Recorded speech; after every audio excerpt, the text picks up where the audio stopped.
The Jane Doe Award is honoring someone in our community who is a fearless, tireless champion for the work of Genesis, that cares about women and children in need and will make a stand and say, this is not okay.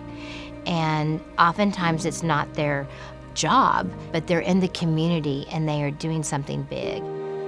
Dr. Flowers, he's a perfect example of someone who is a strong leader, but also a gentle leader. And I think anybody that's in his presence feels that. He's an ordained minister, so he has a close relationship with the Almighty.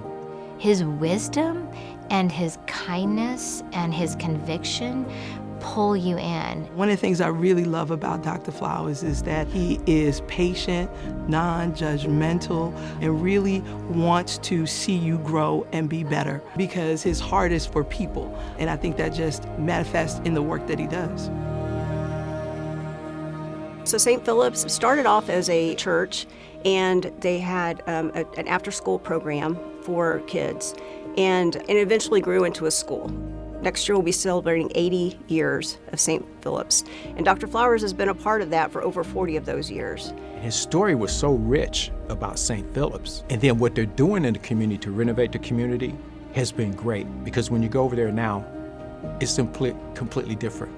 If you look at video footage of what South Dallas used to be and how there was an apartment complex where there was prostitution and drugs right across the street from the school, and what it looks like today, he doesn't get enough credit. One of his flowerisms, I like to say, was he called it the Plaza of Poison.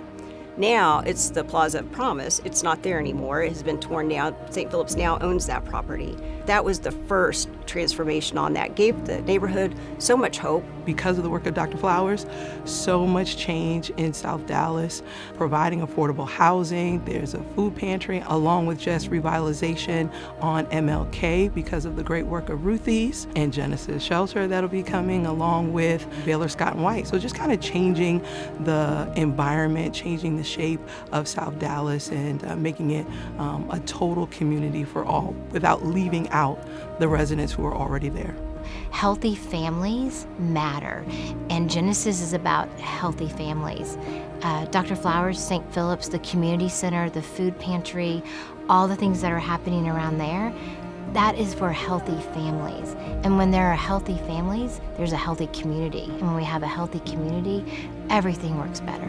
I think Genesis partners perfectly well with St. Philip's because, again, we're trying to provide hope, we're trying to provide resources, give the people the resources to pick themselves up and to be able to better their lives and to give them the confidence to do the things that they would like to do.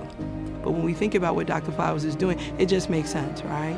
It just makes sense that that two organizations that want to do good for people would come together to do the most good.